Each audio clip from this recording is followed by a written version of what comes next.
What if Hawkins never really healed?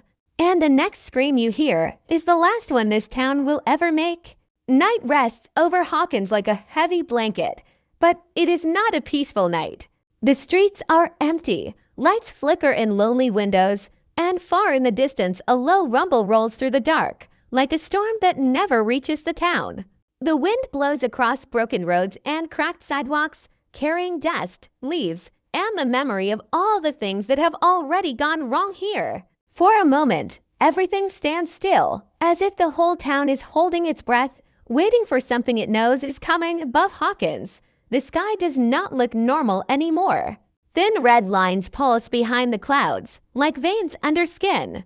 Sometimes the red flashes brighter, as if lightning is trapped on the other side, trying to break through. The sound that follows is not thunder.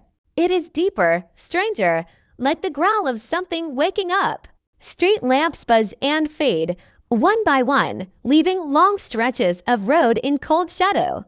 A bike lies on its side near the curb. A school sign swings back and forth with a slow, tired squeak. There is no one there to fix it. No one there to hear it. The camera moves past the empty homes, the quiet stores, the closed doors. Curtains half open. A TV screen glowing blue in a dark room where no one is sitting. A family photo frame face down on a table. On the edge of town, near the woods, the ground is split. A long, jagged crack cuts through the dirt and broken asphalt like a wound that never closed. From deep inside it, a faint red glow leaks out, steady and patient. The air above the crack shivers, twisting the view, as if the world is not sure what shape it should be anymore. That low rumble grows nearer. It sounds like many things at once. The echo of the past. The hint of footsteps that are not human. The pulse of something alive on the other side. For a second, the noise stops. The world is quiet. Then, from somewhere far beneath Hawkins, there is a sharp, ugly screech, like metal tearing or a creature crying out in anger. The crack in the ground widens just a little, enough for a thin stream of red light to flash upward. The earth shakes. Dust falls from an old welcome to Hawkins sign as it creaks on rusty bolts. In the stillness that follows, a voice cuts through the dark, calm but full of warning. It does not shout. It does not need to. It feels like it has been here since the first gate opened, watching every fight, every loss, every child who refused to run. It speaks as if it is telling a story that was always going to end this way. It tells you that every ending needs a starting point, and this is it. Hawkins has used up all its chances. The doors that should have stayed closed are weak again. The thin line between this world and the next is fraying, thread by thread. The wind picks up, blowing across empty swings in the park, making them sway as if ghosts are gently pushing them. A lone dog barks in the distance, then falls silent. The red glow from the crack pulses in time with the unseen heartbeat of the upside down. Shadows stretch in wrong directions. Somewhere far beyond what you can see, something heavy moves. It is not rushing. It is not afraid. It knows the town. It knows the people. It has been here before, in pieces and whispers and nightmares. Now it is almost ready to step through once more. As the sound returns, deeper and stronger than before, one last shot hangs on the edge of town. The broken sign, the cracked road, the trembling ground. You can feel it in your chest now, that mix of fear and strange, stubborn hope that has followed Hawkins for years. The voice returns, softer this time, but clearer than ever, speaking of choices, of sacrifices, and of a final stand that cannot be avoided. The night grows darker. The red light grows brighter, and you know, without seeing a single face, that the last adventure is about to begin. The first sign that something is terribly wrong is not loud. It is not a monster roaring or gates ripping open. It is a quiet vibration that slips under every door in Hawkins, a gentle tremble that makes picture frames tilt and loose nails rattle in their wood. At first, it feels like nothing more than a passing shiver, the kind the town has learned to ignore. But this time, the shaking does not fade. It grows. It spreads through the floorboards, climbs up the walls, and rests heavy in every room. Like a warning, the earth is trying to speak out loud. Street by street, Hawkins begins to bend under a pressure no one can see. The cracks in the ground stretch farther, forming jagged paths like roots of a dead tree. The air itself feels wrong, thicker, colder, swirling with a strange haze that drifts through alleys and across parking lots. It moves in slow curls, almost graceful, but carrying something poisonous inside it, something from a place that was never meant to touch this world. Over by the lake, the water is no longer calm. Ripples circle outward even though there is no wind. The surface twists as if something beneath it is turning over, trying to break through. A single fish floats upward, lifeless, its body marked with dark lines like veins of the upside down. Moments later, more begin rising, one after another, forming a silent layer over the lake. The sky above grows dim, clouds rolling in with unnatural speed, swallowing the sunlight in a matter of seconds. Helms flicker with power surges. Lamps fade to orange, brighten suddenly, then buzz out. Static swims across every screen, televisions, radios, anything that can transmit a signal. The noise is sharp and chaotic, but underneath it, if you listen closely, there is something else. A pattern, a rhythm, almost a voice, but not quite formed. It feels like someone or something is trying to speak through the wires, pushing its presence into the human world. A cold pressure sweeps through the town, making every window pane hum and every light tremble in its glass. At the high school, lockers slam open without anyone touching them. Papers fly off desks, swirling through hallways like leaves caught in a storm. A basketball left on the court starts to roll on its own, spinning slowly before coming to an abrupt stop, as if hitting an invisible barrier. The silence that follows is sharp, heavy, and unsettling. The kind of silence that makes you feel watched no matter where you stand. The air near the edges of Hawkins begins to distort, bending and twisting like heat rising off pavement. Except this is cold, freezing cold. Breath turns to mist. Gross frostbites in seconds. Small animals flee into the woods but stop suddenly when the ground trembles again, stronger this time. A deep groan rises from underground, the sound of something ancient pushing upward. Trees shiver. Birds erupt from branches and disappear into the dark sky. People begin to gather outside their homes, confused, frightened, pointing to the unnatural glow creeping over the horizon. It is faint at first, a soft red pulse flickering like a heartbeat. But with every passing minute, it grows brighter and more intense, rising and falling in slow waves. The pulse seems to sync with the tremors underfoot, each beat sending a fresh ripple across the ground. The air vibrates, carrying a low hum that feels like it is burrowing into the bones of the town. Then, without warning, the hum stops. The earth goes still. For a moment, Hawkins stands in perfect silence. Children look at their parents. Neighbors glance at one another. The red glow dims, almost disappearing. And then the world splits open. A thunderous crack tears across the landscape, sharp and violent, echoing through every street. The ground yanks apart, breaking open in long, crooked lines that reveal a blinding red light beneath the surface. The light shoots upward, painting the sky in hues of crimson and shadow. The cracks spread faster, racing toward houses, roads, and forests. Anything in their path trembles, shakes, and begins to fall apart. Hawkins is no longer just a town. It is becoming a battlefield, one caught between a world desperately trying to hold together and a darkness that refuses to stay buried any longer. In the middle of all the chaos, while Hawkins cracks and groans like a world trying to split itself apart, a familiar light flickers inside the old Wheeler basement. Dust shakes from the ceiling as the tremors roll through the house, but the basement stands steady, almost as if it remembers how many battles were planned within its walls. The air is thick, the floor cold, and the smell of old books and wires fills the room. It feels like a place frozen in time, waiting patiently for the people who once made it the heart of every fight, one by one. They arrive not with smiles or loud greetings, but with the heavy steps of people who understand what is happening. The door creaks open, letting in a slice of gray light from outside. The first figure hesitates before stepping in, wiping rain and dirt from their jacket. Another follows close behind, shoulders tense, eyes scanning the room as if searching for old memories hidden in corners. They do not need to speak to know why they're here. The town is calling them back, pulling them together whether they are ready or not. The basement feels smaller than they remember. Maybe it's the dust. Maybe it's the weight of everything they've lost and everything they still fear. Old posters peel from the walls. The D&D board sits untouched, and notebooks filled with sketches of creatures and theories lie where they were left long ago. Even though years have passed, nothing in this room feels outdated. Everything here still matters. Everything here is a reminder that they have fought before and survived.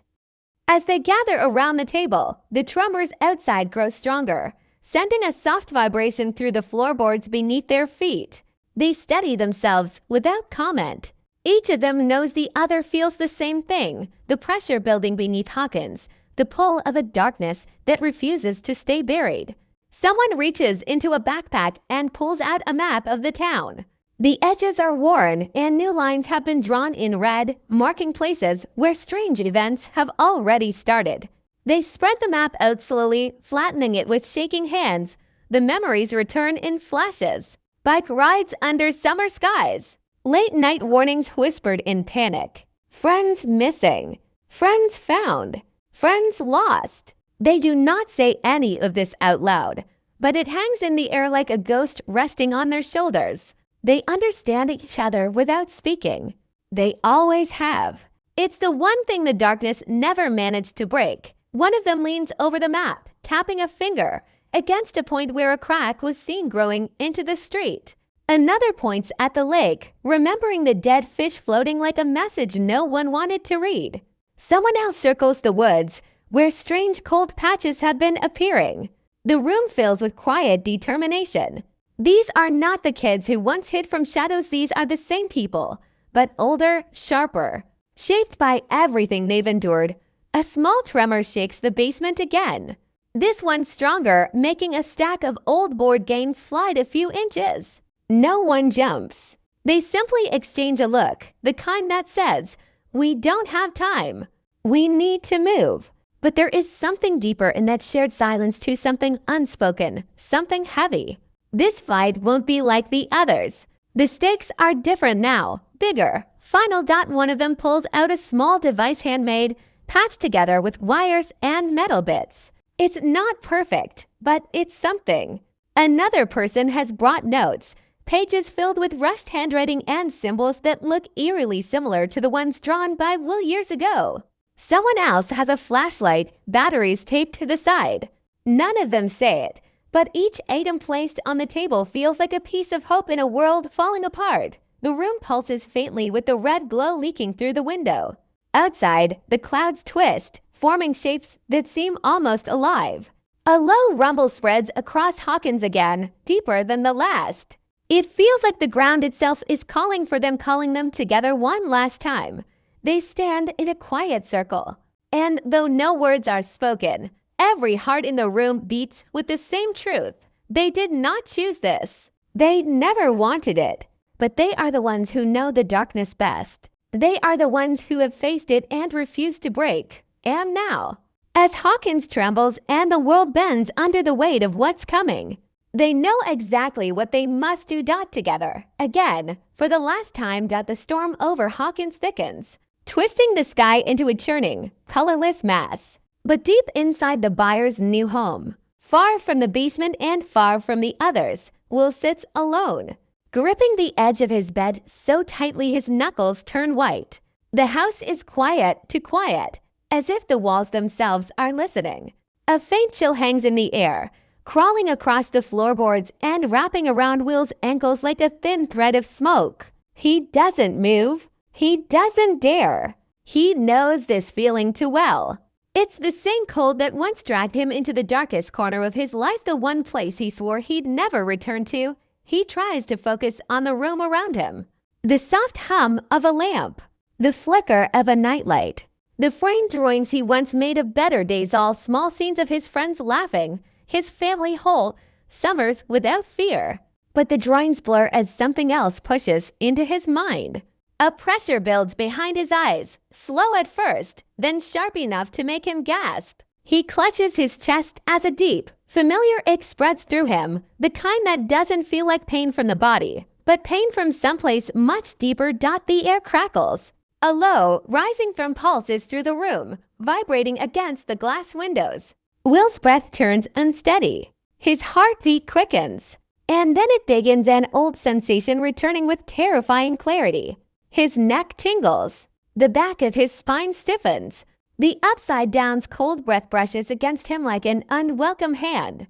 The world around him seems to dim, as though something is pulling him out of reality and into a place he hoped was gone forever. He closes his eyes, hoping it will fade, but the darkness behind his eyelids is worse. Shapes move inside it. Shadows shift. Something enormous stirs in the distance. Will tries to pull away, tries to anchor himself back into the safety of his room, but the connection grips him harder, dragging him deeper into the vision. His hands tremble as the sound of the real world disappears, replaced by a thick, humming silence, broken only by the faint beat of something alive. Then he sees it, not with his eyes, but with his mind, just like before. A massive, twisting figure forming out of smoke and shadow. Its limbs stretch across the ruined landscape of the Upside Down, reaching through clouds of ash that swirl like storm winds. Its body is incomplete, shifting in glitching patterns, trying to hold shape, but constantly splitting apart and reforming. Yet its presence is unmistakable. The air bends around it. The ground cracks beneath it. The creature does not walk. It looms, towering above everything, like a god carved from nightmares. Will tries to breathe, but the vision tightens around him, holding him captive. The creature lifts its head slowly, as if sensing him. Its eyes glow to burning points of red that pierce through the distance and lock onto him with horrifying precision. Even in a vision, Will feels the force of its gaze. It presses against him, heavy and suffocating, like invisible hands closing around his throat. He wants to shout. He wants to run. But he can't. He's frozen in place, trapped between worlds. The creature moves closer, its form stretching like smoke in a storm. The closer it gets, the louder the humming grows. It vibrates through Will's bones, through every fragile piece of him. And then the voice comes. Not spoken, not heard, felt at a whisper that fills his mind, slipping into every corner, every memory, every fear. It curls around him like ice creeping over glass. A whisper that sounds like it knows him. Because it does. It says his name. Not with warmth, not with recognition, but with hunger, with ownership. Will flinches, grabbing the sides of his head as the echo spirals through him. He had thought the connection faded. He had hoped the darkness had finally let him go. But now he understands something he never wanted to admit. It never left. It was waiting, watching, growing strong enough to reach him again. The creature lifts its hand, stretching its fingers as if inviting him closer or pulling him in. The air around Will shakes, distorting like heat waves, except it's freezing cold. The ground beneath him in the vision splits open, revealing a pulsing red core that beats like a monster's heart. His breath shatters. He sees other shapes, now vines crawling like veins across the ruined sky. Lightning flashing in slow, unnatural bursts, and the distant silhouette of Hawkins, broken and sinking into shadow. The creature's whisper coils tighter around his mind, merging with his heartbeat until he can't tell which is which. He tries to pull away, but the connection is stronger than ever, dragging him further, deeper. And then, suddenly, the vision snaps. Will falls forward, gasping, sweat pouring down his face. The room around him returns. The lamp flickers. The nightlight glows softly. But the chill remains. The ache remains. The knowing remains. He realizes, with sinking dread, that the creatures of the Upside Down are no longer crossing into his world. They are already inside him. And they remember everything.